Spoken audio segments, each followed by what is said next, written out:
Selamat malam teman-teman.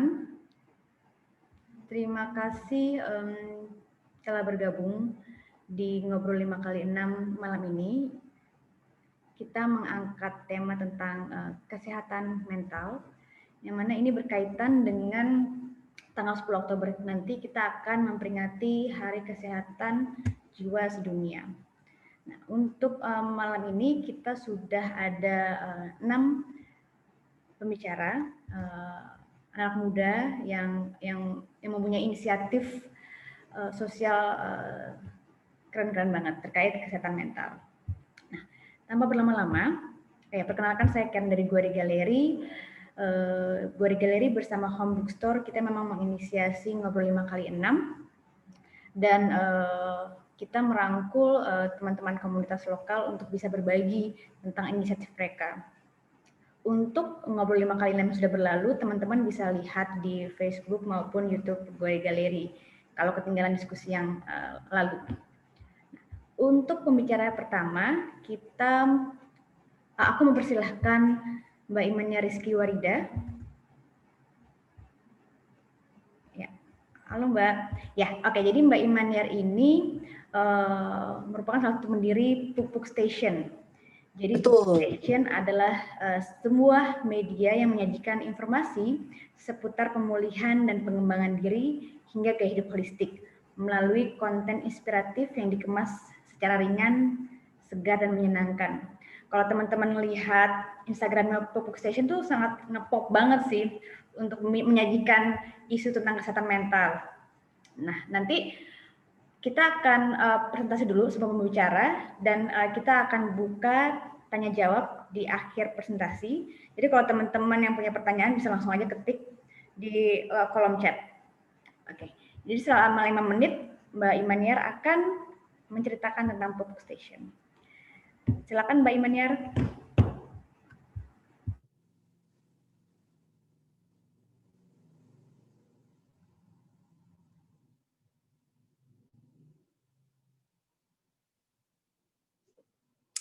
Udah keluar ya Mbak ya? Ya, sudah.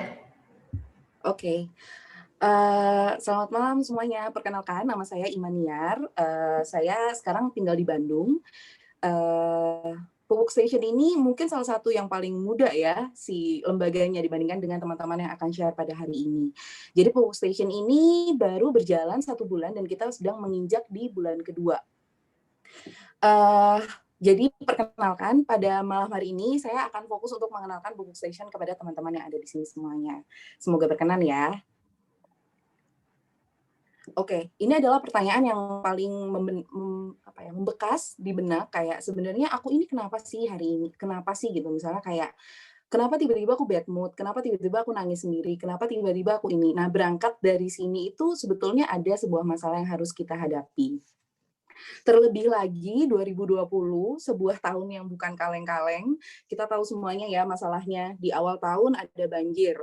Terus setelah itu kita ketemu COVID yang nggak beres-beres sampai sekarang. Kita juga kehilangan beberapa idola yang menginspirasi kita gitu. 2020 itu bukan tahun yang mudah buat kita semua.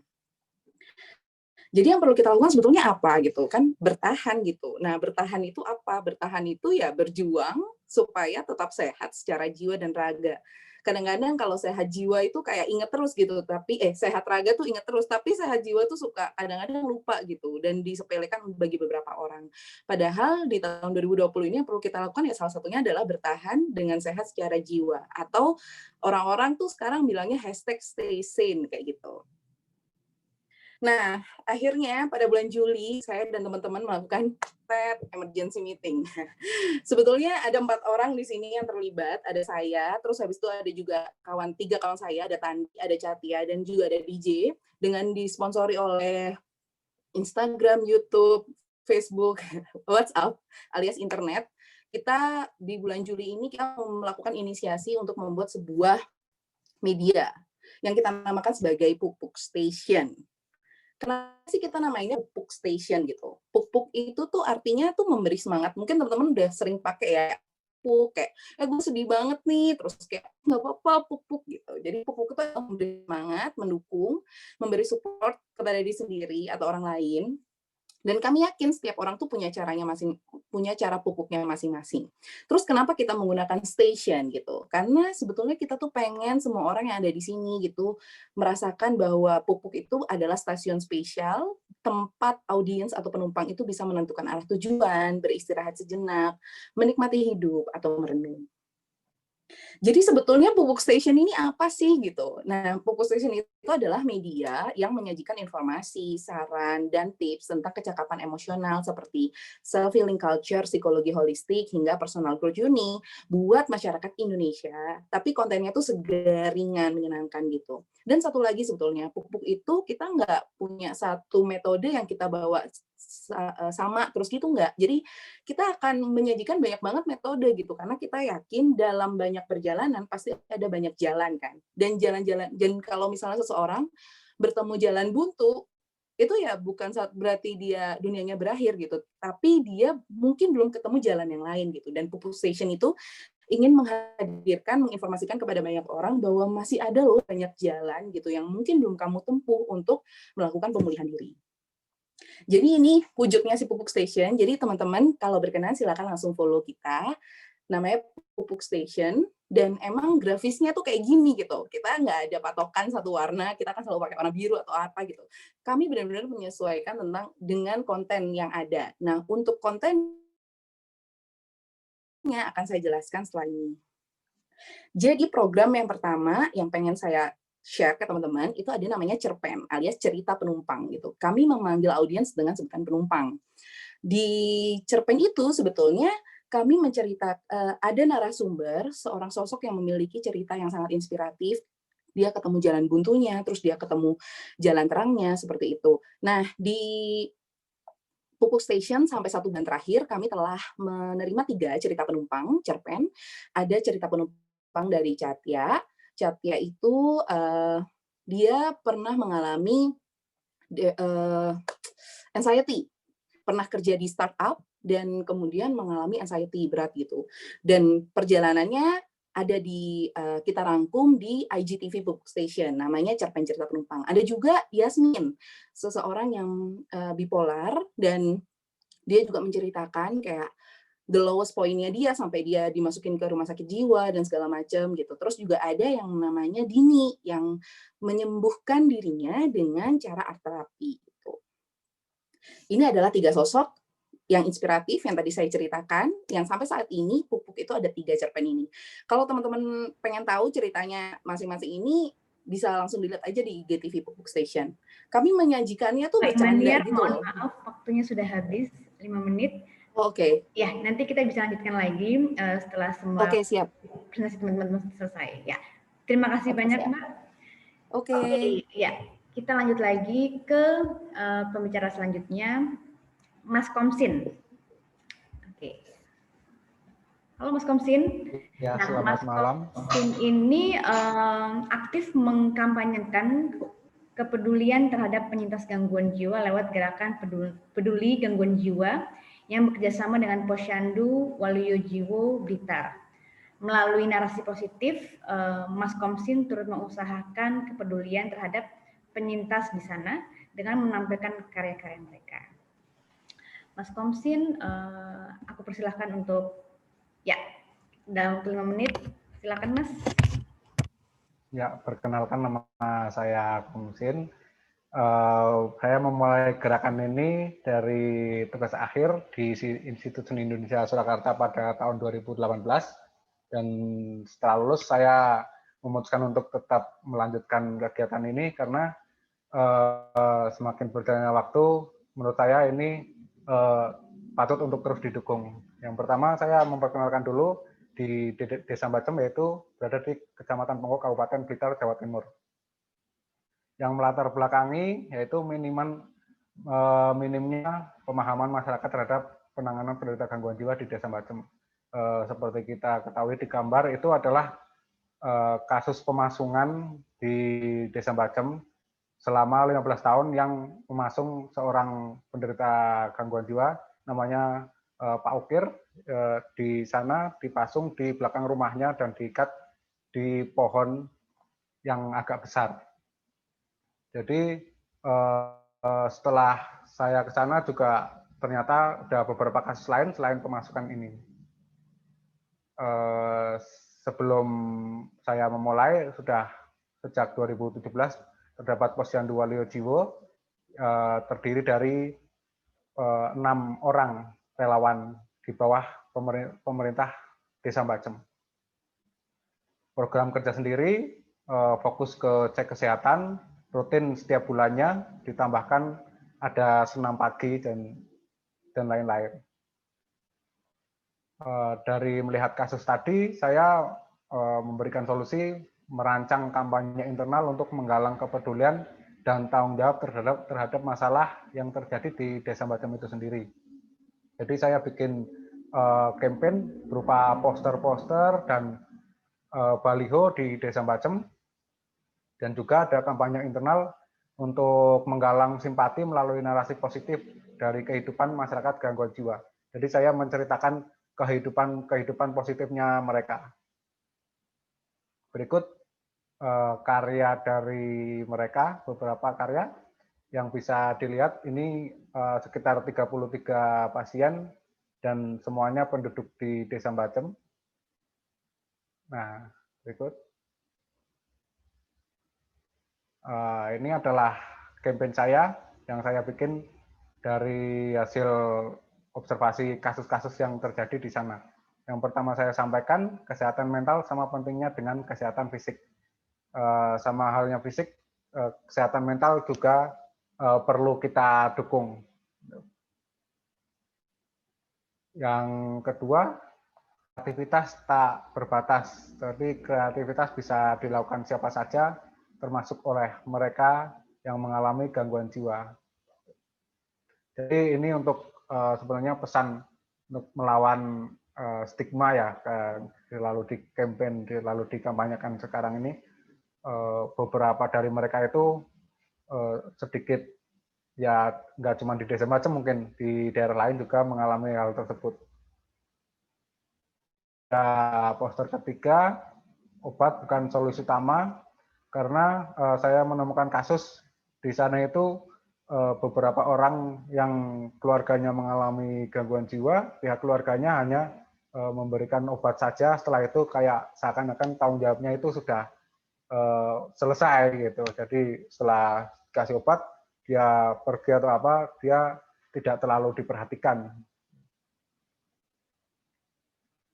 Yang keempat, ada stop pengurungan terhadap penderita gangguan jiwa. Di sini ada pesan, pengurungan bukan solusi, justru makin memperparah kondisi fisik dan mentalnya. Hentikan pengurungan, setiap orang memiliki hak dan kesempatan yang sama.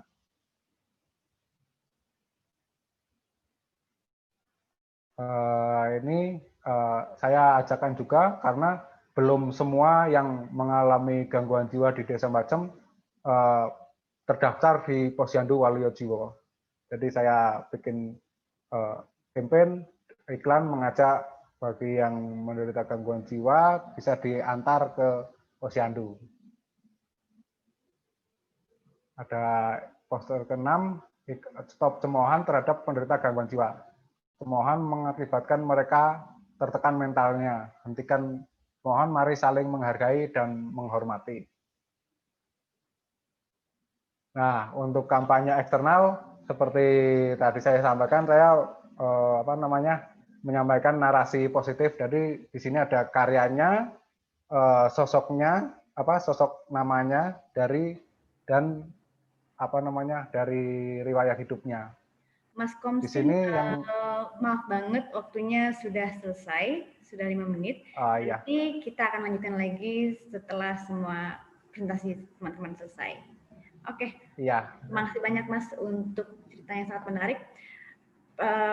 Presentasi Mas Komsin itu mengingatkan saya juga untuk penelitian yang saya lakukan pada saat saya skripsi. Jadi saya juga kebetulan latar belakangnya psikologi.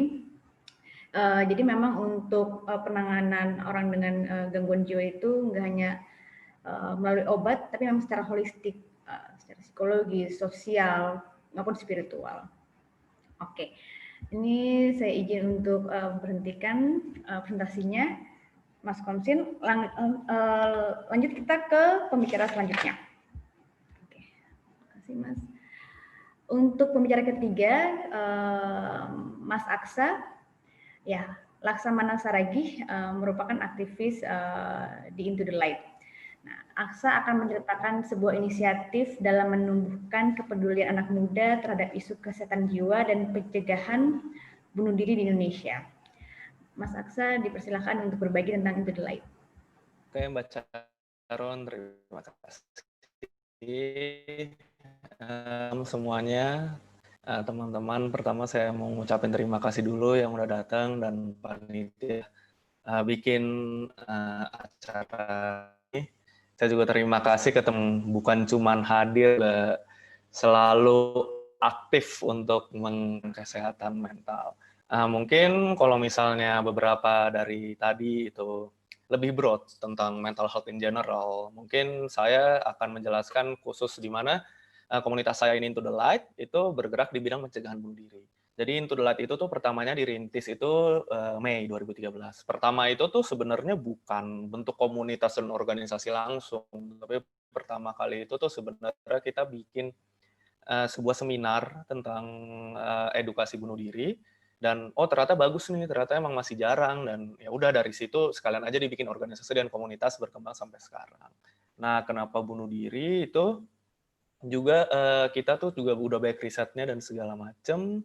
Kita juga sadar bahwa pencegahan bunuh diri di Indonesia ini juga masih cukup minim ya maksudnya, dan apalagi yang kita tahu stigma tentang kesehatan mental tuh masih kental banget. Dari presentasinya Mas Komsin tadi juga masih banyak juga yang dipasung kayak gitu-gitu. Nah, bukan cuma di daerah gitu aja, bahkan di kota besar kayak Jabodetabek pun kadang-kadang stigmanya itu masih kenceng. Nah, makanya kami itu punya gerakan, yaitu membuat Into the Light, di mana visi dan misinya itu singkatnya kami ingin memberikan edukasi, riset, dan gerakan untuk lebih pencegahan bunuh diri. Nah, untuk di sini kita itu tuh membagi working group. Jadi program kami itu ada 3. Yang pertama itu working group University Suicide Prevention. Nah, ini itu dari namanya udah kelihatan ini buat universitas. Dari beberapa riset yang kami kumpulin, emang bunuh diri dan depresi mungkin ya, itu tuh developing-nya tuh bisa dari muda banget. Justru tuh anak-anak muda yang rentan, kayak kisaran dari umur 15 sampai 30 tahun. Nah, jadi kami membuat gerakan ini untuk kita intervensi ke mahasiswa-mahasiswa di mana itu umur-umur yang cukup rentan untuk mendevelop keinginan untuk bunuh diri. Kedua, Suicide Loss Survivors. Suicide Loss Survivors itu apa? Ini itu kita nyebutnya penyintas kehilangan bunuh diri. Ini itu refer ke orang-orang yang ditinggalin kerabatnya atau ditinggalkan temennya, keluarganya, karena mereka meninggal bunuh diri. Nah, orang-orang seperti ini tuh juga bisa terekspos sama negatif feeling-nya lah, ibaratnya ya gimana sih maksudnya keluarga tiba-tiba meninggal itu gara-gara bunuh diri, di mana stigmanya juga masih kenceng banget. Nah, ini working group ini juga kami bikin kayak support group untuk mereka juga. Nah, yang ketiga itu ada Suicide News Guideline. Ini kami berangkat dari kami ngelihat pemberitaan bunuh diri di Indonesia itu masih kurang ramah lah. Kadang-kadang orang gantung diri di headline, terus itunya juga nggak sopan, headline tagline-nya juga nggak sopan, terus kayak privasi keluarganya juga didik terus, digali terus, dan itu kan nggak nyaman. Nah, makanya kami membuat Suicide News Guideline ini untuk bekerja sama sektor-sektor lain supaya kita bisa mengedukasi khususnya ke jurnalis-jurnalis untuk membuat berita bunuh diri yang lebih ramah. Nah, mungkin untuk presentasi ini itu dulu aja. Terima kasih. Oke, terima kasih banyak Mas Aksa. Kita lanjut dulu ke pembicara keempat. Ya, untuk pembicara selanjutnya ada Mbak Maya Ramadiani Hikmatin dari Lepasware. Jadi Mbak Maya melalui Lepasware ini ingin berbagi kisah proses pembangunan awal Lepas sebagai sebuah jenama atau yang kita kenal brand, dan bagaimana melepaskan dan berserah dapat menjadi medium untuk pemulihan diri. Silakan Mbak Maya. Ya, halo, selamat malam semuanya. Terima kasih atas kesempatannya. Perkenalkan, saya Maya Hikmatin. Malam ini perkenankan saya ingin berbagi cerita melalui Lepas. Lepas ini adalah sebuah brand yang sebenarnya menjadi sebuah medium sih untuk saya sharing goodness, dan sekarang ini produknya itu berupa pakaian berbahan natural. Awalnya Lepas itu berawal dari 3 tahun yang lalu ketika saya mengalami kecemasan dan ketakutan berlebih, dan disitulah saya digiring untuk belajar hal-hal yang mungkin selama ini asing buat saya. Itu hal-hal tentang mengenal diri dan juga perjalanan spiritual.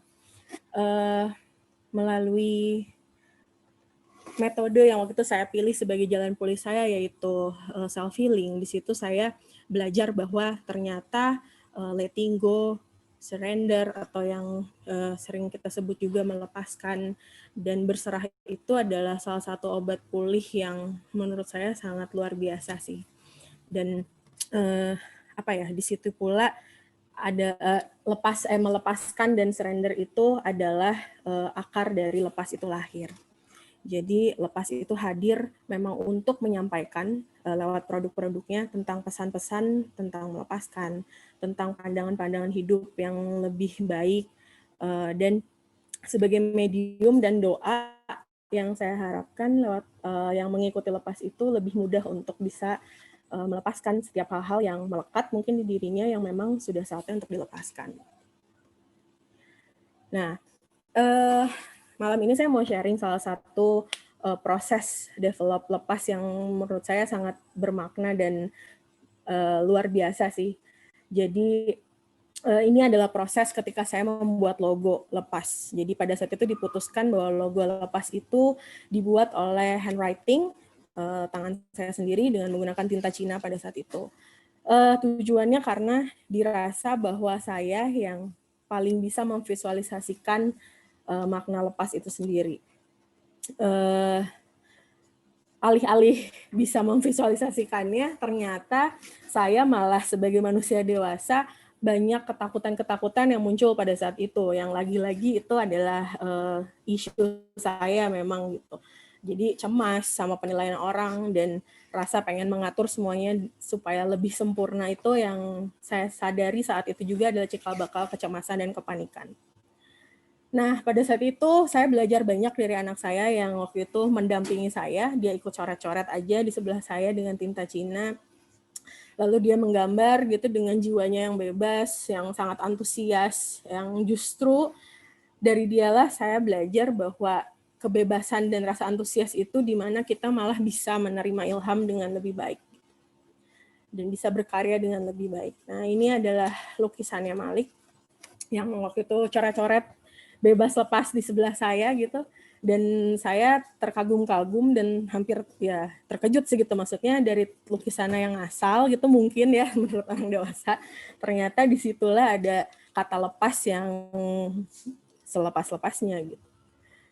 Nah, dari situlah saat itu logo lepas lahir sebenarnya. Jadi dari lukisan Malik itu kami tracing, terus keluarlah huruf-huruf yang memang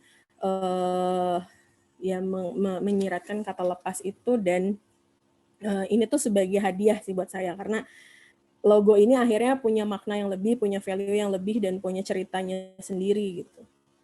Nah, selain itu dari proses logo tadi juga benar-benar menjadi bekal saya untuk menjalani, bukan hanya menjalankan lepas sebagai brand, tapi menjalankan kehidupan saya gitu. Jadi percaya bahwa ketika kita melepaskan selepas-lepasnya, jadi ada istilah when you let go the chi will arrive gitu. Jadi ketika kita melepaskan apa yang bukan jatah peran kita tuh, ya udah biar Tuhan yang do the rest.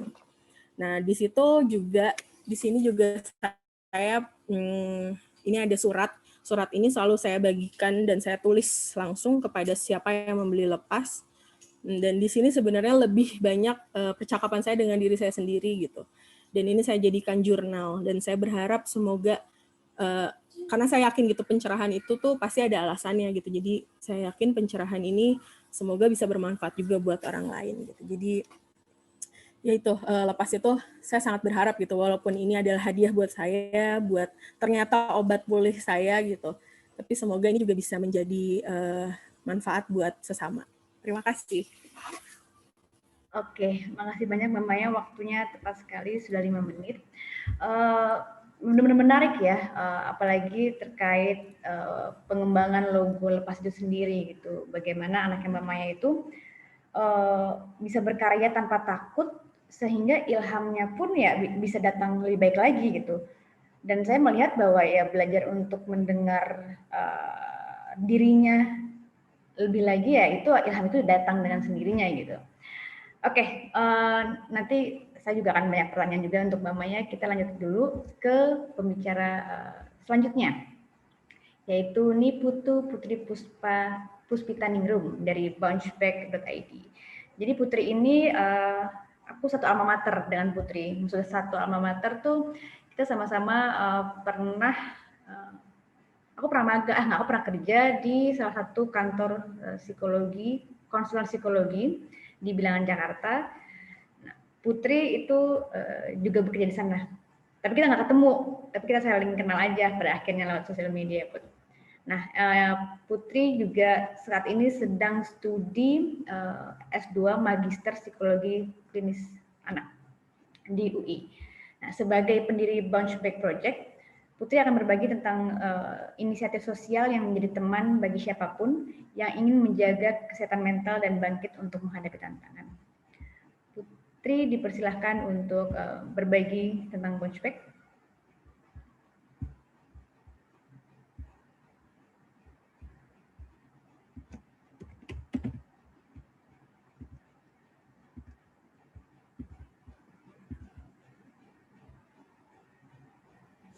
Oke, terima kasih. Maaf Mbak Karen, tadi aku ganti account. Oke. Sip. Oke, selamat malam semuanya. Senang sekali bisa gabung di sini sama teman-teman semua yang ada di sini. Semoga tampilannya sudah terlihat ya di layar masing-masing. Perkenalkan, aku Putri dari Bounce Back Project mewakili teman-teman Bounce Back. Kami adalah komunitas yang bergerak di bidang kesehatan mental. Kami ingin jadi teman, bukan jadi guru, bukan jadi siapapun yang lain untuk setiap orang yang ingin menjaga kesehatan mental. Dan seperti namanya, bounce back dan bangkit bersama hadapi tantangan. Karena kami paham setiap orang sejago apapun, sekuat apapun, dia pasti pernah jatuh. Dan ketika ada orang di sampingnya untuk bangkit sama-sama itu akan lebih baik rasanya. Bounce Back ini pertama didirikan oleh saya itu pada tahun 2016, mirip sama Mas Konsemian tadi, berawal dari tugas akhir saya waktu itu di salah satu lembaga pembinaan khusus anak atau yang dikenal dengan Lapas Anak. Nah, di sana hasil riset saya waktu itu melihat bahwa dukungan sosial yang diperoleh oleh anak-anak di LPKA itu sangat minim dan itu berpengaruh terhadap berkurangnya kesempatan bagi mereka untuk berubah jadi lebih baik. Nah, dari pegangan hasil riset itu, saya mengajak teman-teman untuk datang ke LPKA, membuat semacam gerakan kecil-kecilan yaitu peer support untuk sama-sama belajar gimana sih sebenarnya caranya bangkit, gimana sih sebenarnya yang bisa kita lakukan untuk sayang sama diri sendiri, kayak gitu. Nah, dari gerakan kecil itu, kemudian kami berinisiatif meneruskannya ke beberapa tempat lain. Kenapa akhirnya kami memilih anak dan remaja untuk disentuh? Pada waktu itu, di tahun 2016-2017, kami merasa literasi kesehatan mental itu lebih banyak ada untuk orang dewasa. Dan jarang sekali anak dan remaja itu disentuh untuk kenalan sama dirinya sendiri, sama emosi, dan hal-hal yang berkaitan dengan psikis gitu. Akhirnya kami merasa kalau kita dari kecil disuruh jaga kesehatan gigi, kenapa kita nggak bisa jaga kesehatan mental juga sejak dini, kayak gitu. Akhirnya kegiatan terus berjalan sampai di tahun 2020 ini bentuk-bentuknya beragam, dari kelas resiliensi, terus ada deep talk, dan beberapa kolaborasi kelas untuk orang dewasa juga. Nah, di tahun 2020 ini karena sedang pandemi, jadi semua kelas berjalan secara online. Ini beberapa kegiatan kami yang bikin kelas untuk anak-anak dan remaja.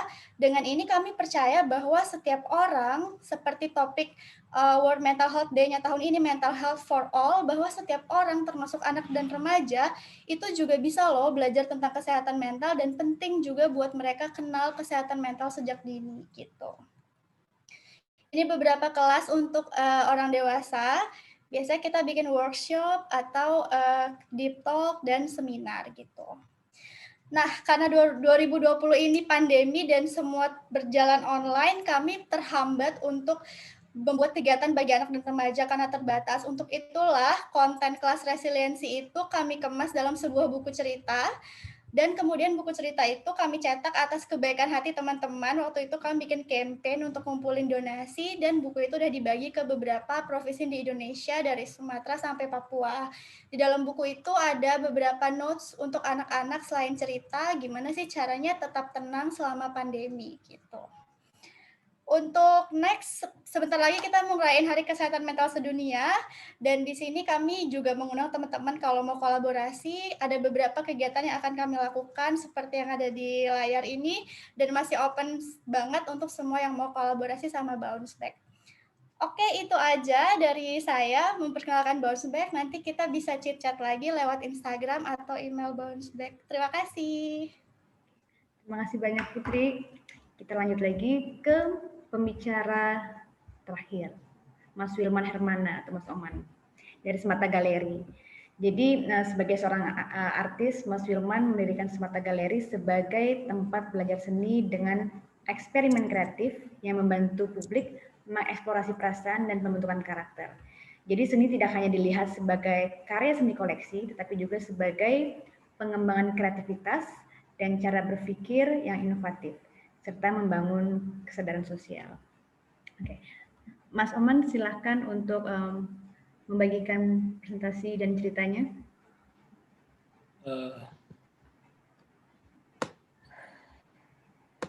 Halo, nama saya Wilman Hermana, atau biasa dipanggil dengan Omen.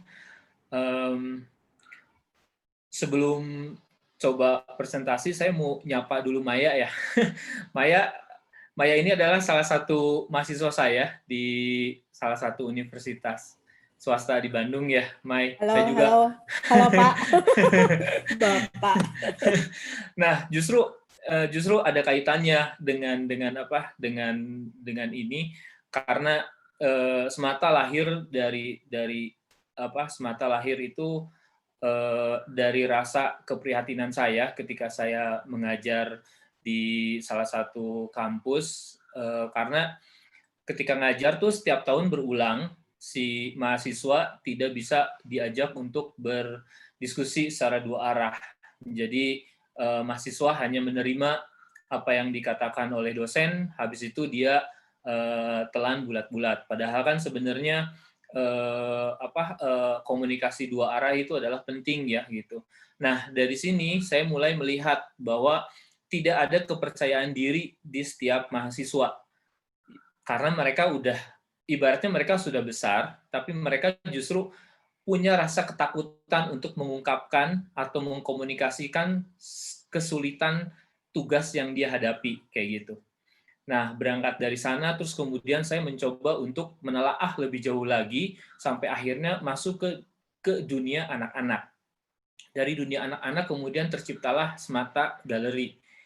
Dulu namanya Semata Galeri for Kids ya, karena kita justru mempusatkan, mengkhususkan untuk anak-anak saja, kayak gitu. Nah, namun Semata itu lahir pada tahun 2000, konsep mulai digodok itu pada tahun 2012. Terus 2013 kita mulai masuk ke beberapa program, sampai akhirnya kita punya tagline-nya sendiri, yaitu Let's Meet, Mingle, and Make, kayak gitu. Nah, ini ada beberapa profilnya Semata yang coba saya share buat teman-teman, kayak gitu. Nah, intinya Semata, karena saya base-nya dari seniman, jadi semua yang saya lakukan itu adalah makanya disebutkan bahwa ada eksperimen setiap pengajaran saya, karena apa yang saya rasakan ketika saya menjadi seorang seniman, ketika saya mulai melakukan dialog dengan diri sendiri, terus kemudian mulai masuk ke karya, itu ada beberapa proses-proses yang paling berharga banget gitu. Nah, salah satu contohnya itu adalah bagaimana si art ini akhirnya bisa membuat anak untuk dapat mengungkapkan ekspresi. Seperti ada beberapa anak yang kemudian diskusi dengan orang tuanya gitu kan, bagaimana dia tidak punya kepercayaan diri, tidak berani untuk mengungkapkan, bahkan sulit untuk berkomunikasi sama sekali. Nah, sebenarnya itu tantangan juga buat saya gitu kan, sampai akhirnya mencoba beberapa program, yakni ya eksperimental tadi si programnya, yang kemudian akhirnya menghasilkan apa ya, lewat proses-proses itu yang kemudian akhirnya anak menjadi punya keberanian untuk mengungkapkan secara lantang, terus kemudian untuk berani juga bekerja sama dengan teman-temannya seperti itu, dan berani juga untuk mengatakan tidak dan iya ketika dia suka ataupun tidak, seperti itu. Semata punya foundationnya, yakni Semata Art School dan Semata Gallery sebenarnya.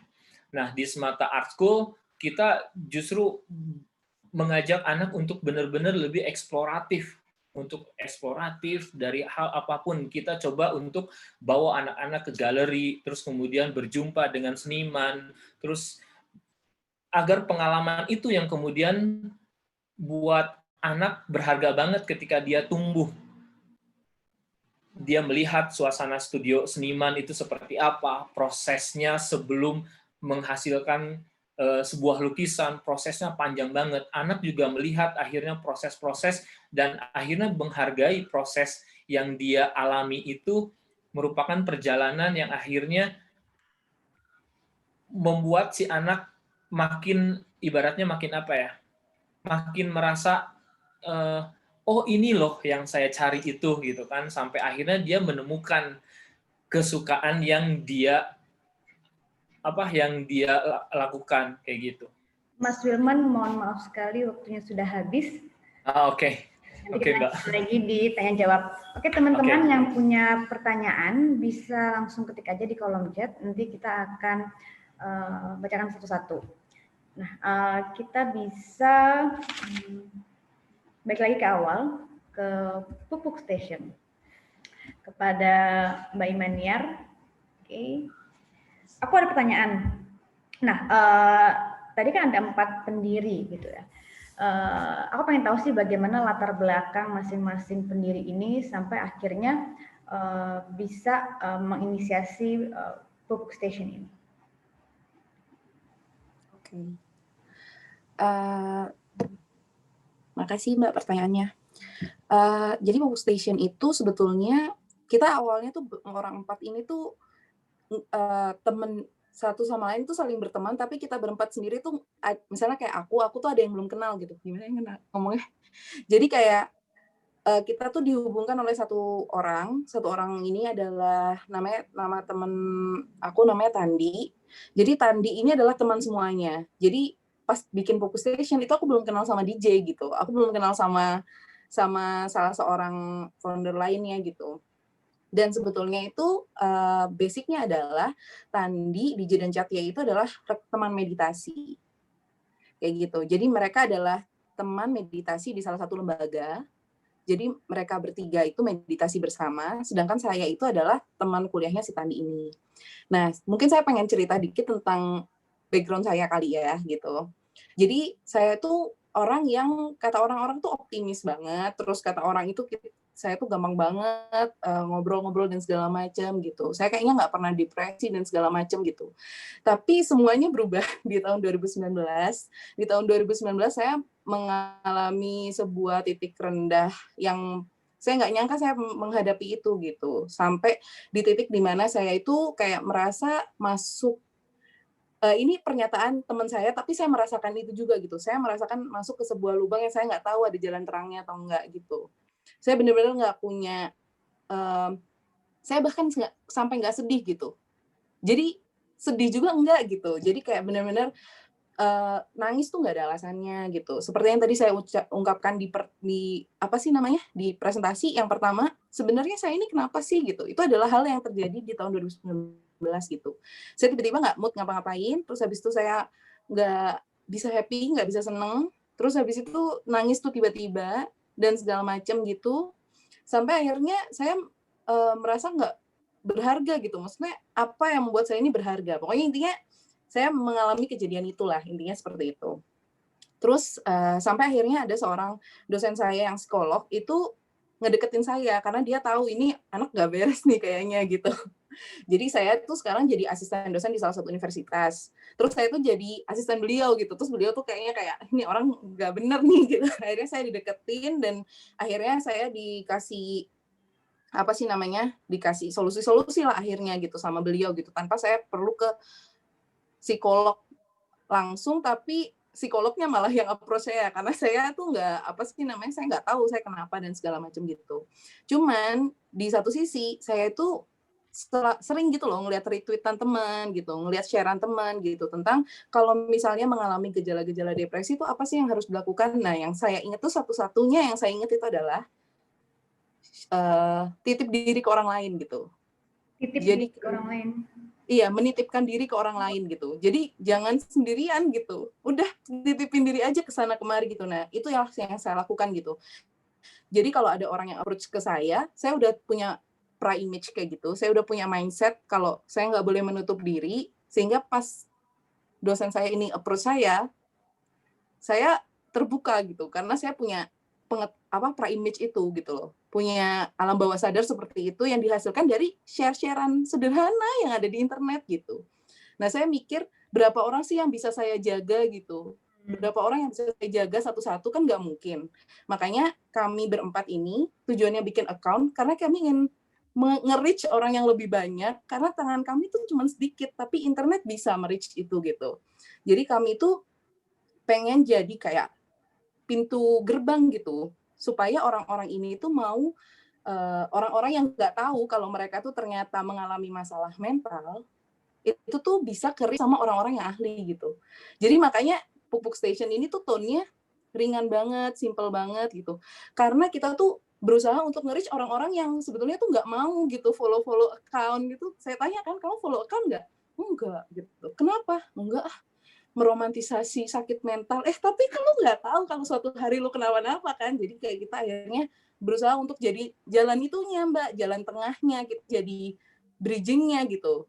Jadi kita tetap mengisukan itu, caranya ringan, tapi di 1-2 momen memang kita selipkan untuk ngobrol sama ahli gitu. Jadi memang Pupuk Station tuh kayak gitu. Karena ya itu tadi, saya pengen suatu hari ada teman saya yang dia merasakan hal yang mungkin kayak saya, tapi karena dia follow Pupuk Station, terus alam bawah sadar dia punya bekal, jadi dia bisa mengatasi diri dia saat itu gitu. Seperti itu Mbak. Oke, tapi ada nggak sih kayak pengalaman tiba-tiba ada orang yang DM terus curhat dan mungkin membutuhkan tindak lanjut profesional untuk menangani masalah tersebut dan bagaimana teman-teman dari Pupuk Station menanggapi hal itu? Selama satu bulan terakhir ini tuh ada satu yang nyantol, yang benar-benar kayak cerita panjang lebar dan segala macam gitu. Dan kita berempat ini background-nya ini seni rupa juga. Saya satu alma mater sama Mas Wilman, saya satu alma mater sama Kak Omen gitu. Jadi kita juga pendekatannya kan pendekatan seni rupa juga gitu. Tapi sebenarnya kan kita bukan expert kan ya gitu. Jadi yang kita lakukan itu ya nge-encourage dia gitu sampai saat ini gitu. Karena dan partner yang berkolaborasi sama kita itu sebetulnya saat ini itu baru yang satu yang meditasi itu. Makanya sebetulnya acara ini itu ingin saya manfaatkan sebagai jembatan saya untuk ketemu ahli yang lain gitu. Karena di sini kan ada orang-orang yang memang tadi tuh Mas Aksa yang ngomongin tentang pencegahan bunuh diri gitu. Ya kan, terus habis itu ada yang lain-lain gitu. Jadi menurut saya ini acara yang keren banget karena akhirnya saya itu bisa nyambungin ini nih gitu. Karena barangkali orang yang DM ke saya itu, orang yang DM ke kami Pupuk Station itu nggak berani DM ke account-account itu. Tapi kalau ke Pupuk Station berani karena mungkin Pupuk Station dianggap lebih casual atau lebih Lebih enak easygoing muda, atau lebih apa youthful. gitu. Ya, kalau lihat dari kontennya memang kalau aku lihat sangat youthful dan bisa menggait anak muda ya, dan sangat ringan untuk orang awam juga. Ya, untuk kalau ngeliat di ruangan ini nih, aku ngeliat ada beberapa psikolog juga, termasuk Mbak Pinkan Rumondor. Halo Mbak, makasih sudah gabung. Ya, jadi memang jadi Pupuk Station juga membuka kolaborasi juga dengan para psikolog, atau mungkin kalau ada teman-teman yang ingin berkontribusi cerita positif mereka, apakah memungkinkan? Memungkinkan banget, Mbak. Jadi kita tuh ada satu segmen namanya cerpen. Cerpen itu cerita penumpang kan. Ya. Karena Pupuk Station kan ngomongnya stasiun nih, jadi ada penumpang lah, kita main-main di situ gitu. Ya. Terus di cerpen ini itu kita memang pengen, karena gini, kadang-kadang tuh orang tergugah kalau dia tuh denger cerita orang yang real gitu. Ya. Dan menceritakannya itu tuh benar-benar kayak kehidupan sehari-hari banget gitu. Misalnya kayak ada teman kita yang cerita, gue kerja di startup tapi gue anxiety, gue gemeteran, kalau istirahat gue ke kamar mandi terus gue gemeteran. Itu kan kayak sebuah hal yang mungkin kalau di TV ceritanya diangkat kurang ya, kayak kurang lengkap gitu. Tapi mungkin itu orang tuh juga kejadian yang mungkin ya orang merasakan, tapi itu kejadian yang sangat ya sangat relatable, sangat dekat sama kita kan gitu. Dan teman kita ini juga cerita kan kalau dia melakukan banyak hal, dia ke psikolog, tapi maaf dia cerita waktu itu dia nggak punya uang, jadi dia cuma bisa 1 bulan ke psikolog seperti itu. Jadi habis itu dia bilang kayak ini pengaruh tapi saya nggak punya uang, dia cari lain, dia ke psikiater dia akhirnya ke psikiater itu dia ternyata nggak cocok gitu. Terus habis itu dia ke meditasi. Terus akhirnya dia cocok di meditasi. Nah, tapi di satu sisi ada temen yang udah meditasi tapi nggak cocok meditasi gitu. Makanya kita di sini pengen cerita kalau jalannya tuh macam-macam banget. Jadi kalau misalnya kamu nggak cocok meditasi, berarti kamu bukan cocok di situ. Ada masih jalan lain, ada jalan lain seperti itu. Oke, ya. Makasih banyak Mbak Iman ya. Terkait nama layanan konseling psikologi, memang setauku di beberapa puskesmas di Indonesia itu sudah bekerja sama dengan Ikatan Psikologi Klinis untuk mengadakan layanan konseling psikologi. Jadi kalau teman-teman yang mempunyai keberatan soal finansial bisa mendapat rujukan ke puskesmas tempat. Gitu. Oke. Dari Mas Gram ada pertanyaan atau kita bisa lanjut ke pembicara selanjutnya? Lanjut aja, lanjut. Oke, lanjut. Oke. Selanjutnya itu aku ada pertanyaan untuk Mas Komsin dari Waluyo Jiwo. Oke, tadi kan Mas Komsin memang berlatar belakang di kafe gitu ya. Tapi apa yang menarik minat Mas Komsin untuk mengangkat topik kesehatan mental dan kenapa di Blitar, Mas? Oh ya, jadi karena dari awal saya kuliah di DKV ISI Surakarta itu arahnya itu sudah diarahkan ke kegiatan-kegiatan sosial seperti kampanye bersih sungai seperti itu. Jadi pada waktu saya semester 4 saya juga lolos namanya PKM mendaur ulang kertas untuk difabel seperti itu. Jadi ini contoh emang awalnya itu DKVC digencarkan untuk kegiatan sosial. Pada waktu itu saya kepikiran untuk bikin karya tugas akhir, temanya tipografi. Setelah itu saya pada waktu di Solo saya tahunya ke RSJ gitu kan. Di RSJ riset observasi untuk ngambil beberapa sampel karya tulisan dari mereka. Di situ saya kaget ternyata dari mereka itu kebanyakan itu malah pada menggambar gitu. Jadi dari situ karena background saya DKV, saya tidak menyanyiakan harta karun itu gitu. Maksudnya itu saya anggap sebagai hal yang menarik dari sisi mereka gitu. Jadi di sini pada waktu itu saya mengubah judul, jadikan kampanye peduli gangguan jiwa.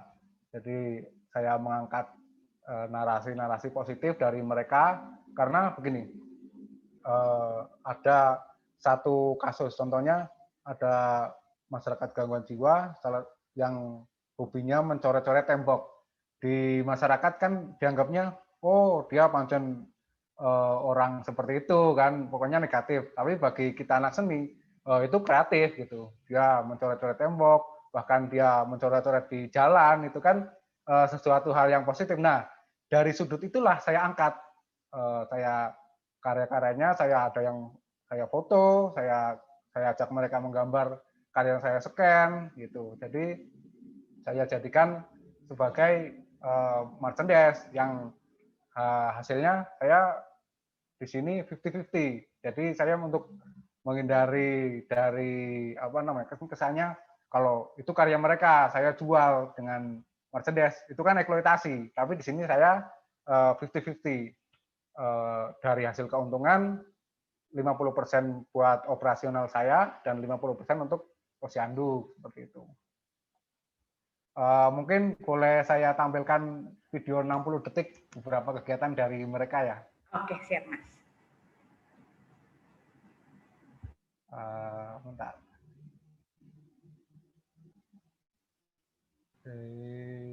Mana ya?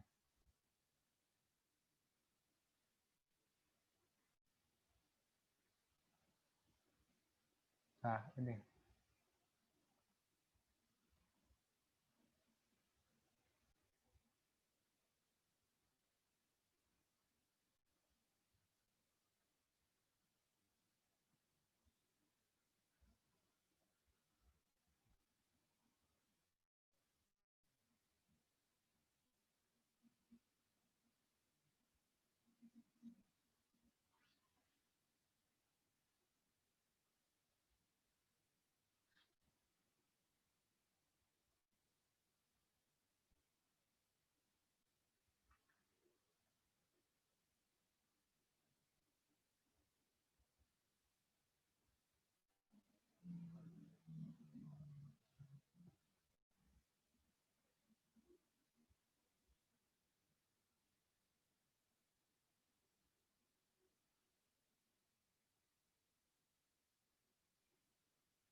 Oh, udah ya. Mas, Saya itu ulangi. videonya belum ada suaranya. Oh, belum ada suaranya? Iya, atau Ini sudah ada suaranya belum? belum. Jadi nanti pas share screen itu ada klik untuk suara juga. Oh ya, mungkin itu videonya. Saya jelaskan Mas, ini tentang kegiatan mereka ya, di sini ya. Ya. Oke, aku pengen penasaran sih, apa sih yang perubahan yang terjadi gitu saat Mas Komsin melakukan intervensi kampanye ini, terutama perubahan yang terjadi di masyarakat sekitar.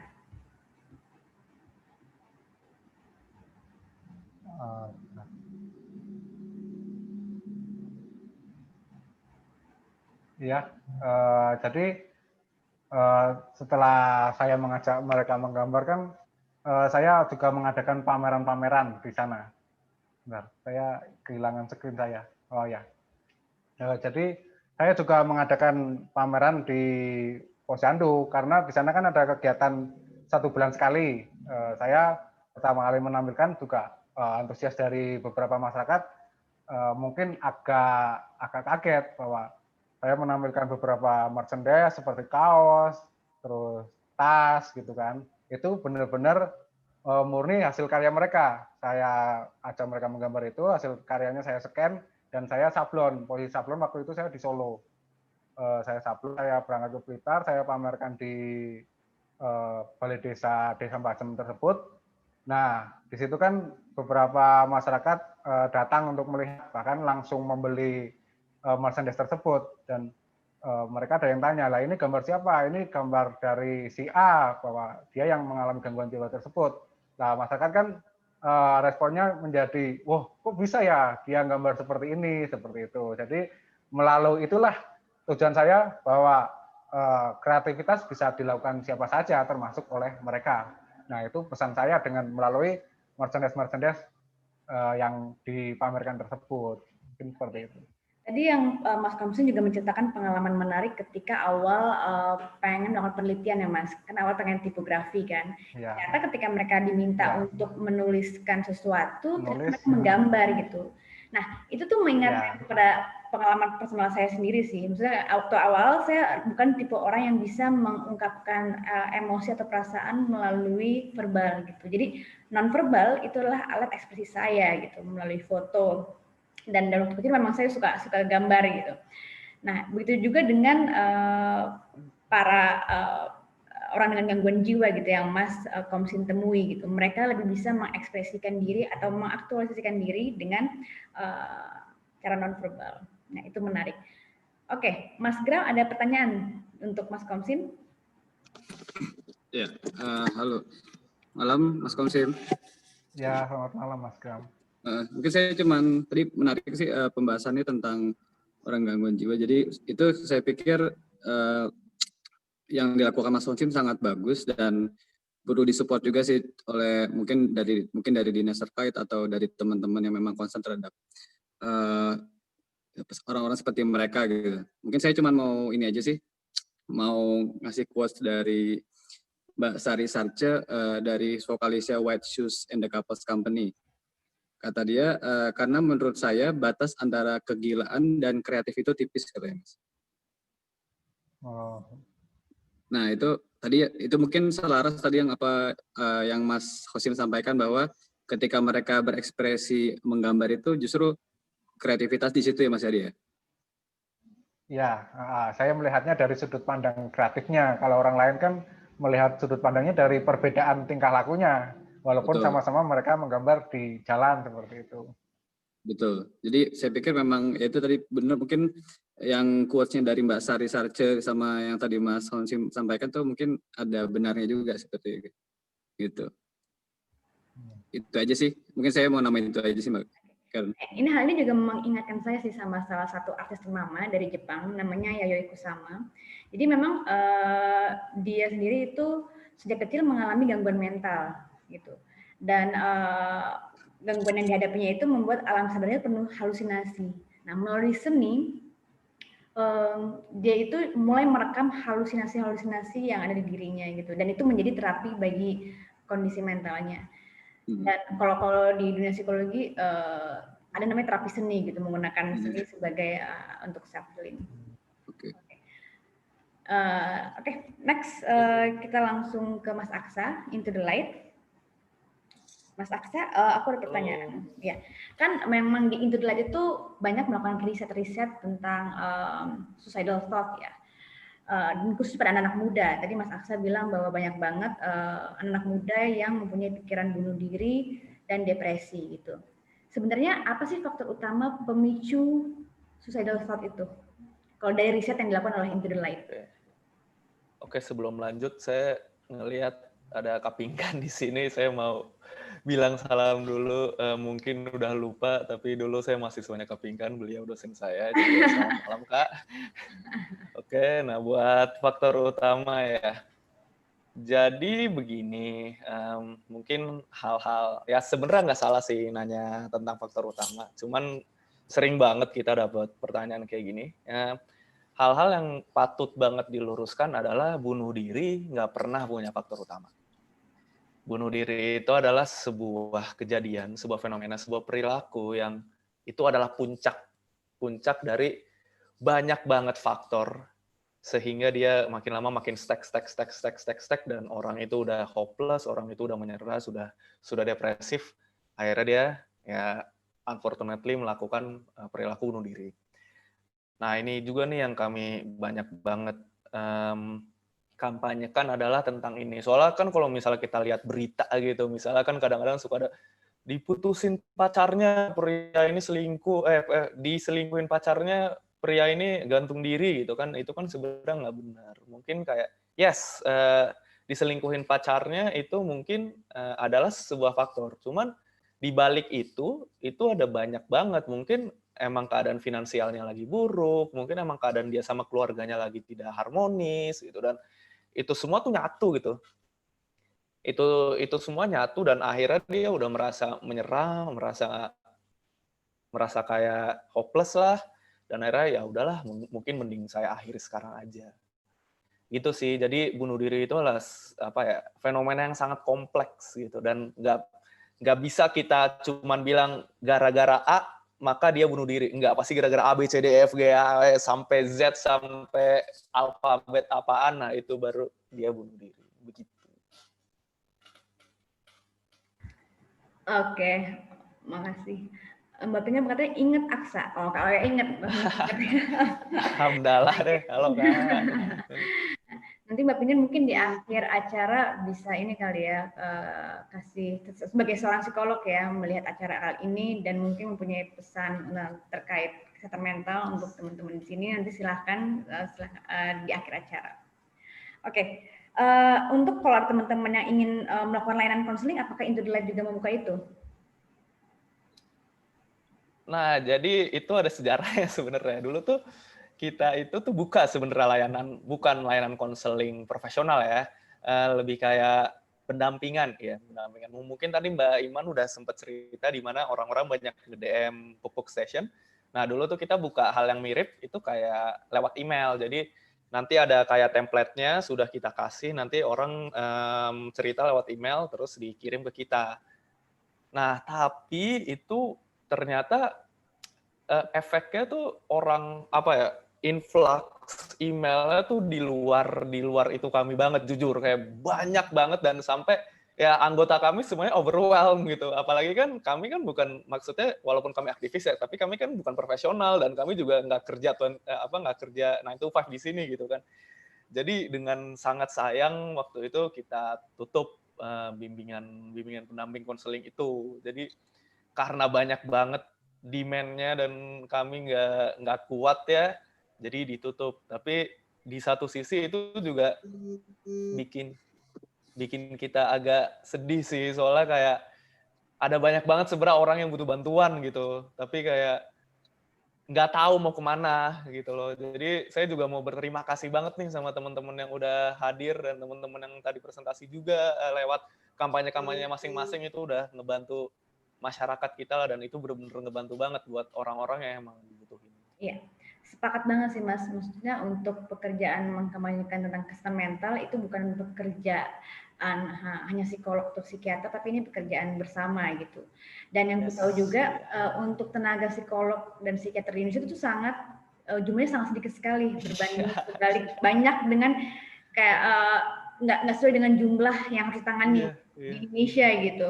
Dan itu memang jadi masalah utama juga untuk para psikolog bisa menghandle masalah-masalah tersebut gitu. Dan memang untuk masalah kesehatan mental itu memang seringkali menjadi masalah yang emergensi gitu, dan harus 24 jam 7 hari standby, dan itu bisa membuat burnout tenaga kesehatan mental itu sendiri. Ya. Oke, lanjut selanjutnya. Aku ada pertanyaan untuk Mas Bro. Ada pertanyaan kah, Mas Aksa? Ya, silakan Mas kalau ada. Lanjut aja. Lanjut. Oke, aku ada pertanyaan untuk Mbak Maya dari Lepaswear. Tadi aku melihat bahwa Lepaswear itu memang adalah suatu perjalanan proses yang sangat personal, yang mana itu sebenarnya hadiah untuk Mbak Maya, untuk diri Mbak Maya sendiri. Dan aku penasaran sih bagaimana akhirnya Mbak Maya bisa menemukan langkah bahwa letting go itu adalah proses self healing. Kenapa akhirnya sampai oke, kayak gue harus melepaskan gitu. Bagaimana prosesnya, Mbak? Ya, jadi prosesnya itu, makasih pertanyaannya Mbak. Jadi prosesnya itu awalnya dari pokoknya aku awalnya kena anxiety dan kena panic attack pada saat itu gitu. Terus aku awalnya karena pada saat itu mungkin 4 tahun yang lalu kayak belum terlalu banyak diomongin gitu kan soal mental illness atau apa gitu. Akhirnya pada saat itu aku malah datangnya ke internis kayak gitu-gitu dan jawabannya selalu kayak oh ini cuman kena asam lambung dan lain-lain gitu. Sampai akhirnya ya puji syukur Tuhan ngebimbing pada saat itu untuk aku berkenalan dengan salah satu ilmu self healing gitu. Nah, di sana itu banyak rangkaian seperti trauma release dan lain-lain yang akhirnya menyadarkan aku tahu sebenarnya core-nya apa sih gitu. Core permasalahan aku bisa sampai mengalami itu semua, bisa berada di titik yang mungkin bisa disebut titik terendah aku gitu pada saat itu tuh apa gitu. Dan ternyata semua isunya itu roots-nya balik lagi adalah ke tentang letting go itu gitu. Jadi pada saat itu aku menemukan dan tersadar gitu bahwa oh gila ya gitu, aku hal yang indah aja nggak mau dilepasin, sampai hal-hal yang buruk yang rasanya kalau orang udah sih gitu ya, maksudnya dilepasin dilepasin aja gitu, itu dikekep gitu. Saya dikekep tuh bener-bener seterikat itu gitu sama hal-hal itu gitu. Ya disitulah aku sadar dan ngedengar beberapa cerita teman yang ada di tempat yang sama gitu. Mereka semua juga ada beberapa yang emang tentang letting go. Dan letting go ini memang kalau di ilmu self healing gitu mungkin ya selalu disebut ini ilmu yang luhur gitu. Karena kita tuh seringnya diajarin meraih, mendapatkan, merawat, menjaga gitu. Tapi kita nggak pernah diingetin, ya, jarang banget diingetin bahwa ketika kamu mendapatkan sesuatu tuh akan ada masanya kamu melepaskan itu gitu. Ketika kamu berbuat sesuatu, ada masanya kamu harus lepasin gitu. Jadi ketika kamu sudah berbuat sebaik apapun gitu, berusaha, tapi pasti ada momen di mana ada yang bukan peran kamu lagi gitu. Jadi harus kamu lepasin. Nah di situ karena tahu perjuangan untuk belajar itu tuh segitu susahnya kalau menurut aku, dan itu perjalanan yang sangat panjang gitu. Jadi di situ aku mikir, kayaknya bukan aku doang gitu ya yang kayak gini, dan betapa bersyukurnya aku diberi kemudahan untuk sadar itu lebih cepat gitu dan pulih lebih cepat. Jadi ya lewat lepas ini, si letting go ini benar-benar jadi message utamanya, karena aku pengen ya mudah-mudahan gitu ya dengan sharing goodness dari lepas yang mungkin secara subtle ya, mungkin nggak selalu melulu ngomongin soal lepas, melepaskan atau apa, tapi ngasih value lain, ngasih pandangan lain, ngasih perspektif lain bahwa the life is good gitu, the world is good. Jadi karena kadang kita kalau udah saking ininya tuh jadi skeptis kan sama segala-galanya gitu, dan ya itu sih dari situ sih Mbak awalnya. Ya, makasih Mbak Maya. Ya, untuk belajar melepaskan ya, mungkin aku ibaratkan gitu. Kayak kita selalu kayak gelas gitu, gelas itu ibarat beban yang kita awal-awalnya ya ini terasa enteng gitu. Tapi lama-kelamaan pegel juga ya gitu, untuk beban yang kita terus-menerus pegang, ya untuk kita nggak menyakiti ya diri kita sendiri, ya kita harus belajar melepaskan. Dan untuk pengalaman personalku sendiri ya Mbak, untuk belajar melepaskan tuh nggak hanya melepaskan beban, tapi bagaimana seperti tadi Mbak Maya ceritakan itu, belajar melepas mendengarkan diri sendiri, karena pada dasarnya kan emosi pengen didengar. Nah melalui journaling gitu yang aku lakukan juga, itu benar-benar aku mencoba melepaskan semua keruwetan gitu, membiarkan jari jemariku itu menuliskan apapun yang ada di diriku gitu, dan belajar untuk ya mendengar akhirnya untuk kita bisa bersahabat karib dengan diri kita sendiri pada saat ini. Iya betul banget Mbak. Jadi kalau aku mau nambahin dikit, memang proses kan suka banyak yang bilang gitu ya, kayak ada orang tuh menariknya selalu ngomentarin lepas itu, kayak aku selalu cerita sama Mas Gram tuh ngomentarin kontennya gitu. Jadi kenapa sih lepas ngomongin yang positif terus, emang nggak pernah sedih atau apa gitu Mbak Maya. Nah itu ya aku selalu akhirnya jelasin juga gitu bahwa untuk mencapai situ bukan berarti kita nggak menerima emosi kita yang lainnya gitu, yang negatif, yang sedihnya, yang marahnya. Itu melalui proses panjang yang aku mungkin tulisnya harus di jurnal aku sendiri dulu gitu, baru bisa share yang cerahnya gitu. Karena ya buat aku belajar sih yang dibagi itu ya yang meringankan sesama aja, yang sama-sama ngelegain gitu. Ya mungkin di situ perannya Lepas gitu, Mbak. Iya, belajar untuk mendengar nggak hanya emosi positif, tapi juga negatif. Betul. Ya. Oke, kalau kata Jesslyn Caroline, belajar ikhlas ya. Oke. Terima kasih Mbak Maya. Kita lanjut. Iya, sama-sama Mbak. Mas Bram, apakah ada pertanyaan atau kita lanjut ke? Ada sih. Oke, silakan Mas. Halo Mbak Maya. Iya ya Mas, halo. Tadi mau nanya sih, kedepannya Lepas ada rencana mau ngeluarin buku nggak atau apa gitu yang berhubungan dengan tulisan? Karena saya pikir tulisan-tulisan Mbak Maya itu cukup inspiratif gitu. Atau yang konsep-konsep tentang melepaskan atau merelakan itu bagus untuk di-sharing sih, selain dalam bentuk produk gitu maksudnya. Ya, rencana ke sana tentu ada Mas gitu. Tapi ya itu harus belajar lepas next step untuk bisa melepaskan si tulisan-tulisan itu dalam bentuk buku sih. Karena mungkin masih mikirin juga kayak bentuknya harus seperti apa dan lain-lain. Apakah dari tulisan-tulisan yang ada akhirnya di compile gitu. Jadi ya mudah-mudahan sih doain aja karena ya mudah-mudahan jadi ada manfaat yang lebih ya dari itu. Iya, pokoknya saya support selalu Mbak Lepas karena dari awal saya lihat memang sudah sangat punya identitas yang kuat sih secara produk gitu atau secara brand. Tapi saya pikir pengembangannya pasti akan lebih bisa dieksplorasi lebih kan gitu kan. Iya. Gitu. Pokoknya Terima kasih aja. banyak. Terima kasih banyak Mas Gram, Mbak Karen, thank you. Oke, kita lanjut ke Putri. Putri kan dirimu sekarang lagi S2 ya Put ya, dan apakah nanti tesismu juga ini mengacu pada yang kamu kerjakan sekarang atau bagaimana? Oke, aku mau sapa dulu semuanya ada di sini, malam semuanya, malam Mbak Pinkan juga, aku belajar banyak dari Mbak Pinkan. Makasih pertanyaannya. Kebetulan aku baru aja selesai ambil data tesis.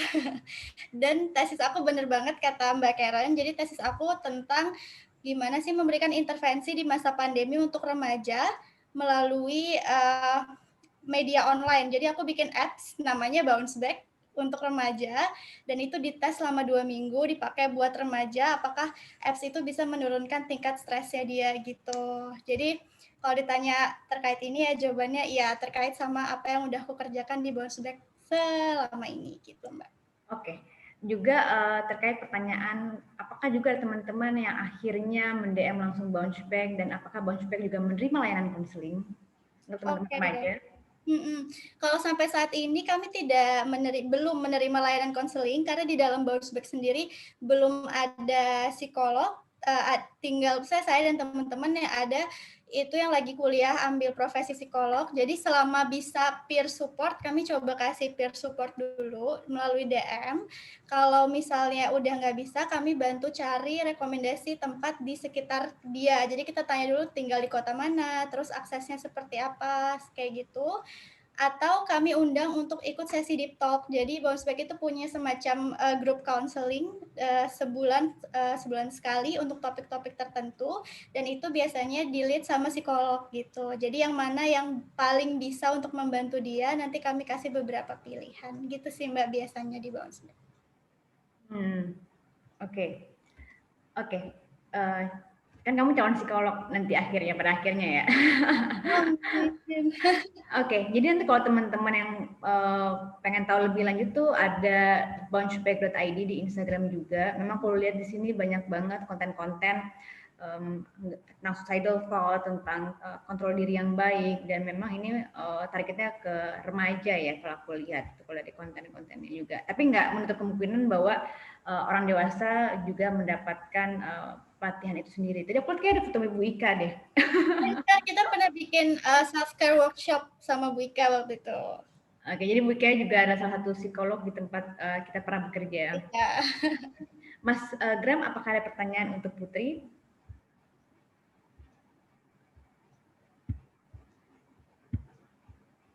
Mas, aku unmute ya. Ya, oke. Nggak usah, Mas. Lanjut aja. Makasih Mbak Putri ya penjelasannya. Thank you. Oke, lanjut. Oke, kita next ke Mas Wilman dari Semata. Ini menarik juga, Semata galeri itu benar-benar fokus ke seni dan melihat bagaimana perkembangan anak itu gitu. Itu juga mengingatkan aku kepada terapi seni lagi balik gitu. Dan aku pengen tanya sih, apakah di Semata juga bekerjasama dengan tenaga profesional atau psikolog atau psikiater dalam mendampingi anak-anak yang mungkin mempunyai kesulitan belajar atau berbicara.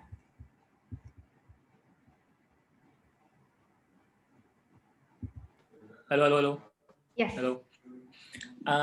Terima kasih Mbak.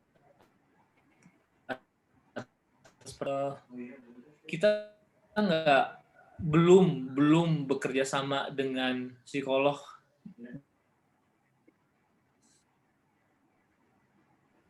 Kita ada beberapa pengalaman yang akhirnya proses-proses dari pembelajaran kita ajukan sebagai data untuk perkembangan di psikolog kayak gitu sih. Oke, jadi mencatat halo. Halo Mas, maaf tadi kayaknya internet koneksinya agak terputus. Halo Mas Firman.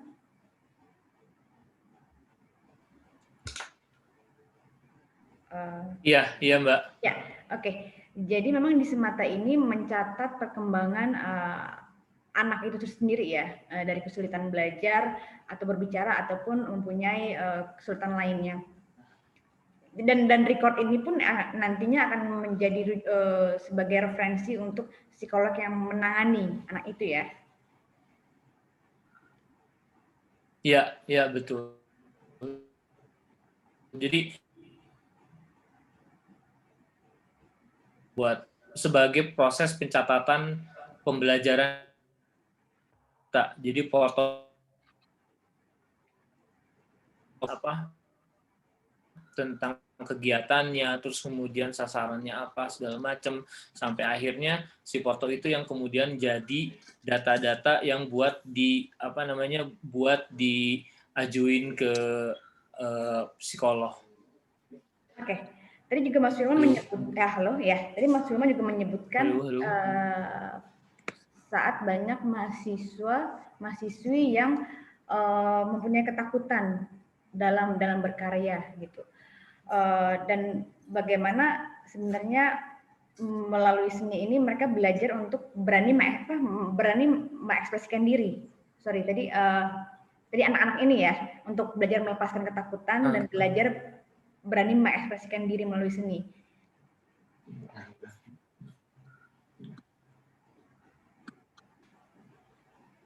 Halo ya. Mbak. Iya, oke.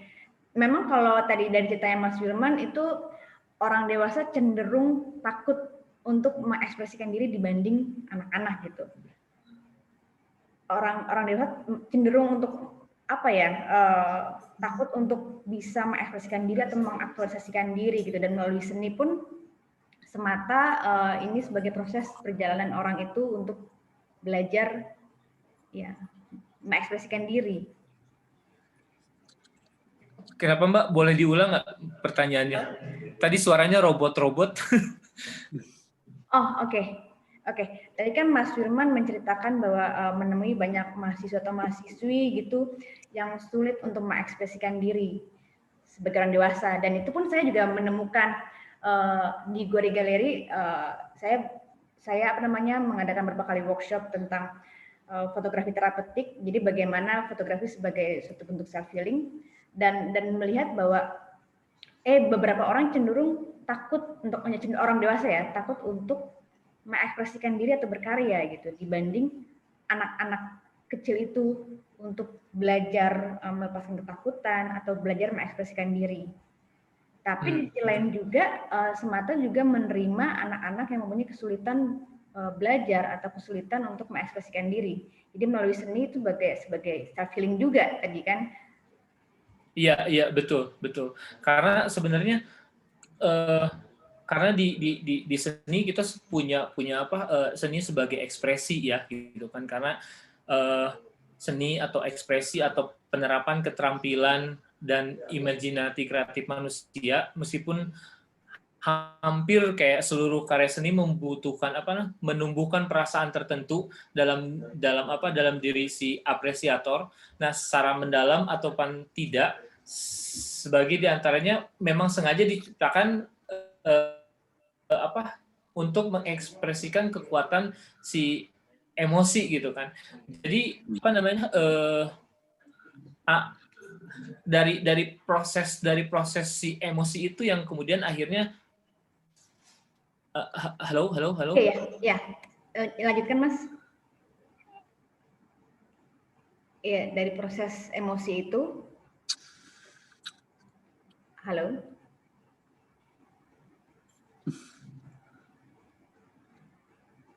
Ya. Bisa dilanjutkan Mas? Ya, saya mendengar suara Mas Wilman.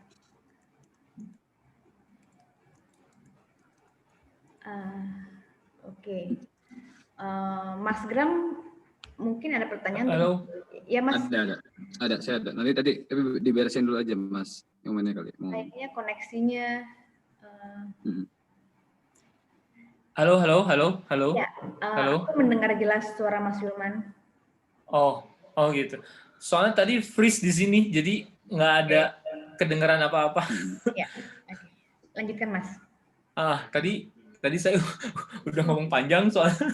Ya, mengekspresikan emosi tadi.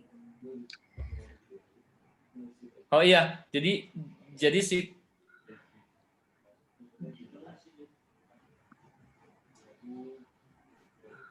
Halo. Ya. Suara jelas. Silakan Mas. Silakan Mas Amin. Silakan.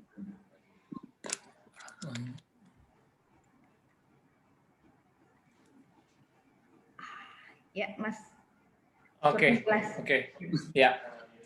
Aduh, maaf banget, Mbak. Jadi keputus-putus. Dari jadi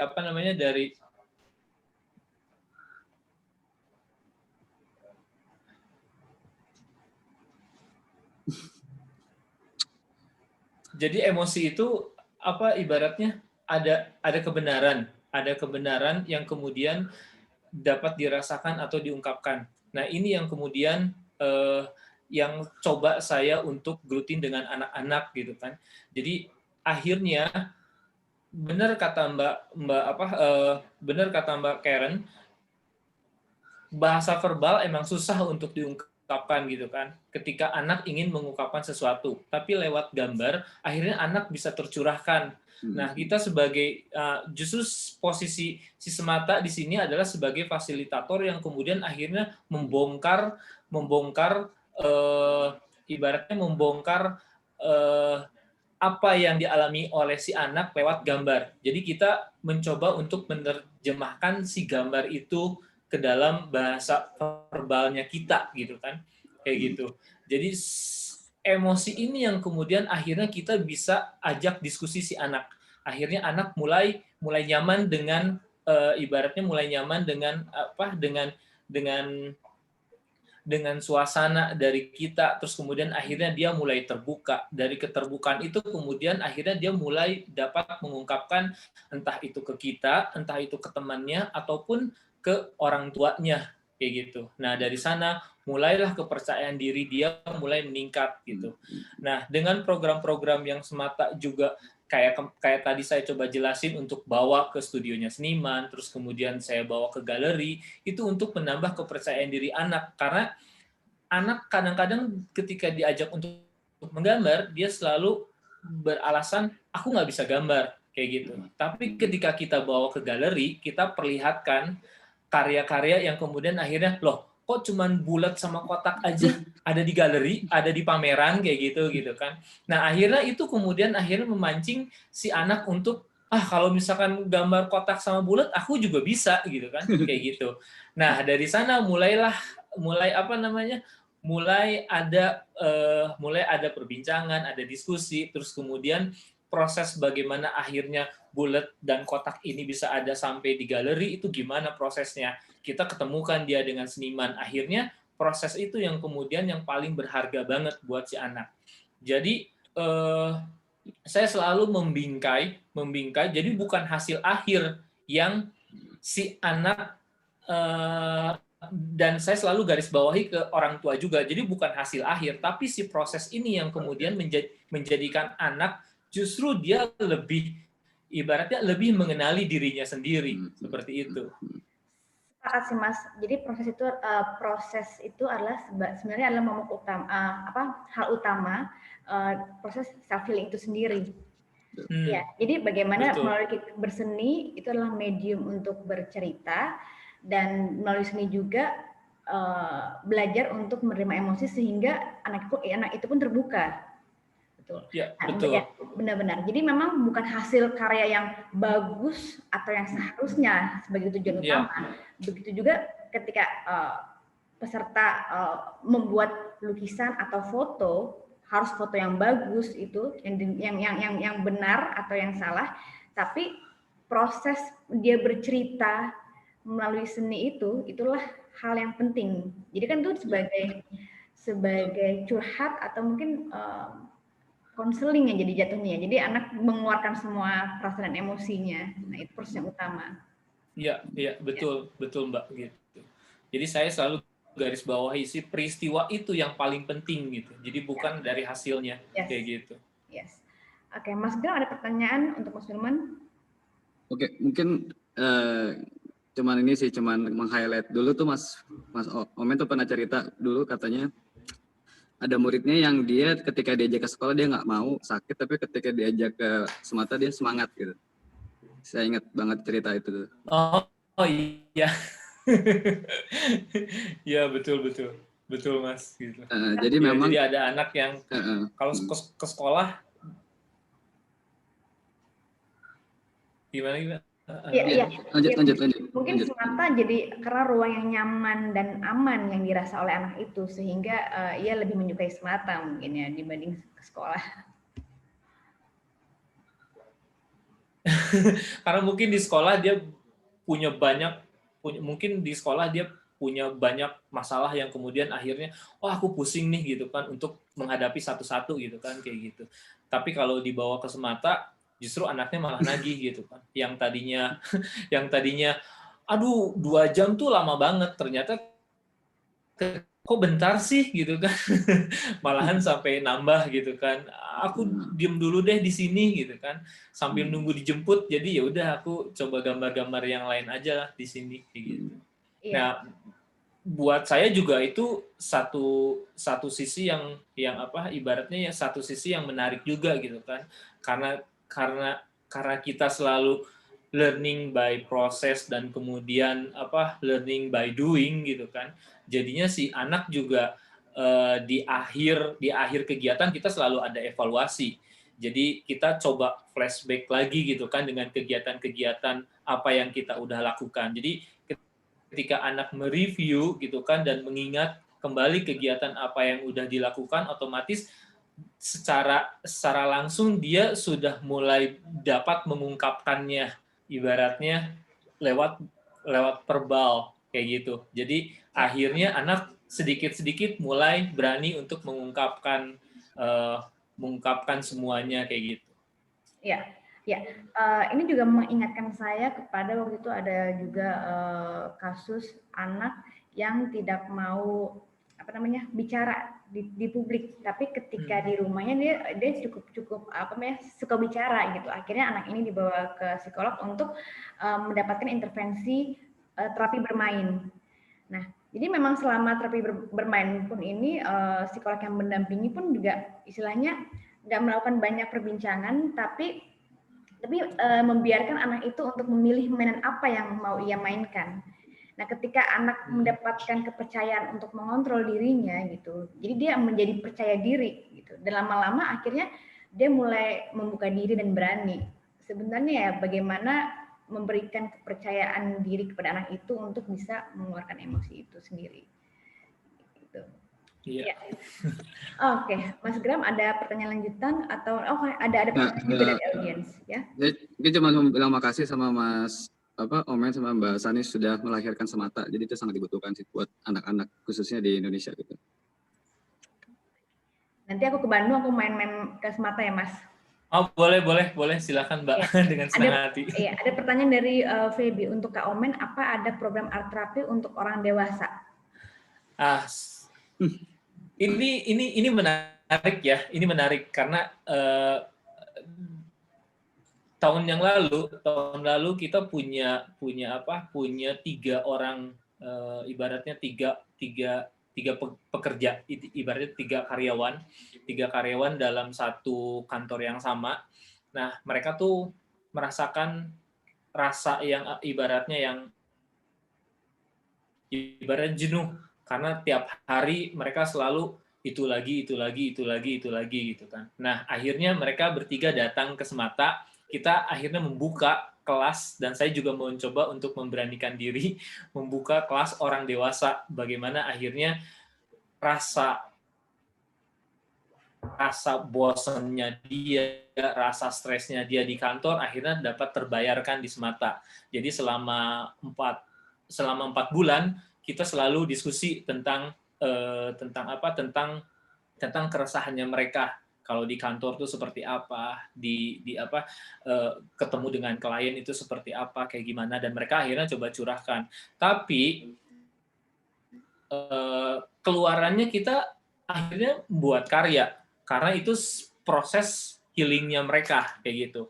Dan kebetulan 3 orang ini mereka masih, yang satu dia backgroundnya sebagai chef, terus yang kedua dia backgroundnya sebagai desainer grafis, terus yang ketiga ini sebagai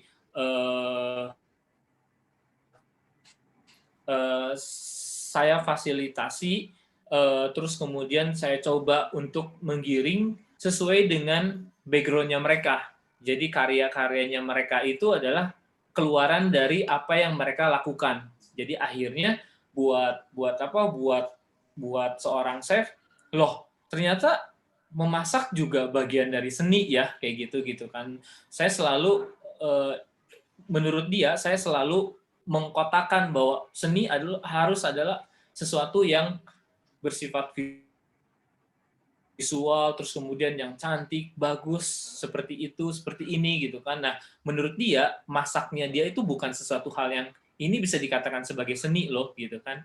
Justru akhirnya kita coba untuk diskusi.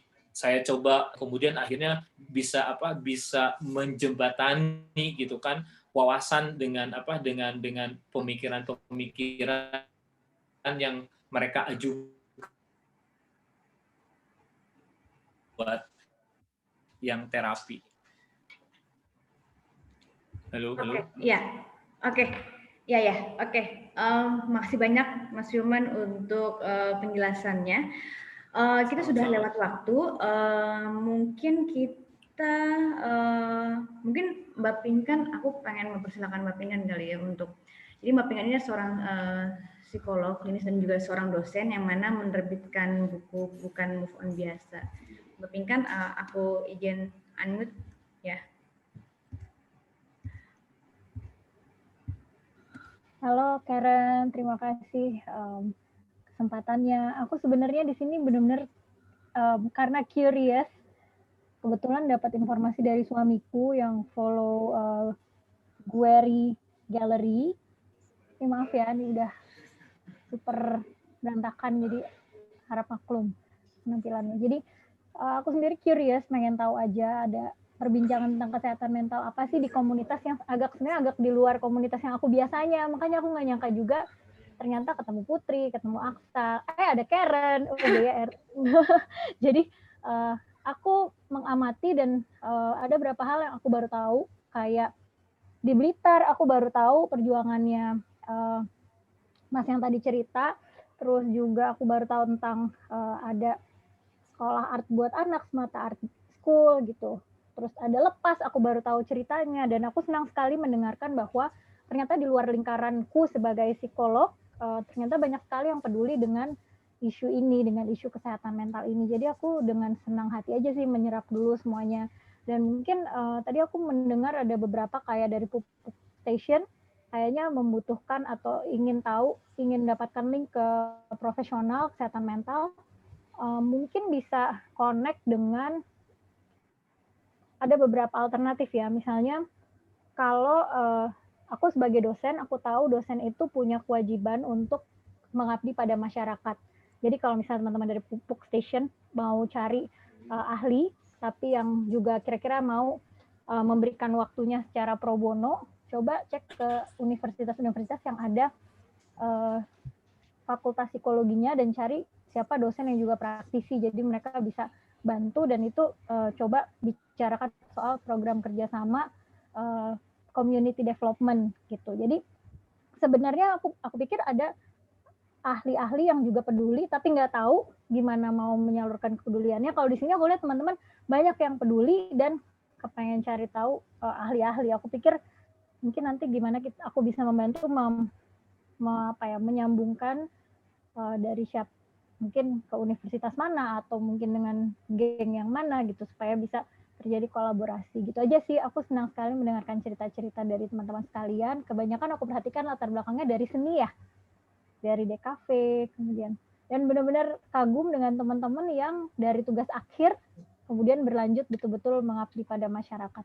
Itu aja sih Karen, aku pikir senang, reaksiku adalah pertama aku senang mendengarkan kepedulian dan aku melihat ada gap nih antara ternyata masyarakat banyak yang peduli, banyak yang butuh, tapi memang mental health for all ini masih banyak kendalanya ya, seperti pertama kurangnya tenaga psikolog klinis dan psikiater, juga mahalnya, kalaupun ada agak mahal gitu. Jadi gimana caranya mungkin bisa berkolaborasi supaya menjangkau lebih banyak orang yang membutuhkan gitu kali ya, Ren. Yes, makasih banyak Mbak Pinkan. Memang yang tadi aku juga telah sebutkan bahwa untuk kesehatan mental ini bukan hanya pekerjaan psikolog atau psikiater, tapi juga pekerjaan bersama dan memang kolaborasi itu dibutuhkan banget gitu dari teman-teman pekerja seni maupun mungkin di bidang agriculture gitu untuk bisa berkolaborasi dengan tenaga profesional kesehatan mental ini. Oke, kita sudah di akhir acara. Terima kasih banyak banget untuk teman-teman yang udah berbagi tentang inisiatifnya yang inspiratif dan juga teman-teman yang telah bergabung di ruangan ini. Kita akan ada diskusi-diskusi lainnya, inisiatif lainnya dari teman-teman komunitas lokal. Oke, sebelum kita mengakhiri diskusi malam ini, mungkin kita bisa foto bareng, kita bisa nyalakan video kali ya. Aku dari sini akan mencoba untuk menangkap layar, screen cap. Oke. Mungkin teman-teman yang videonya belum dinyalain mungkin bisa di on kali ya. Iya, ataupun nggak mau nyalain juga nggak apa-apa. Oh ya, siap. Iya, siap. Oke, ya, terima kasih banget yang bergabung. Oke, kita lihat ke kamera. Ya. 1, 2, 3. Sekali lagi, tunggu sebentar. Oke. Sekali lagi, ya. 1, 2, 3. Oke, terima kasih banget teman-teman. Sampai jumpa di Ngobrol 5x6 selanjutnya. Terima kasih teman-teman, thank you semua. Terima kasih semuanya. Terima kasih kesempatannya. Terima kasih banyak. Terima kasih. Terima kasih. Terima kasih banyak semuanya.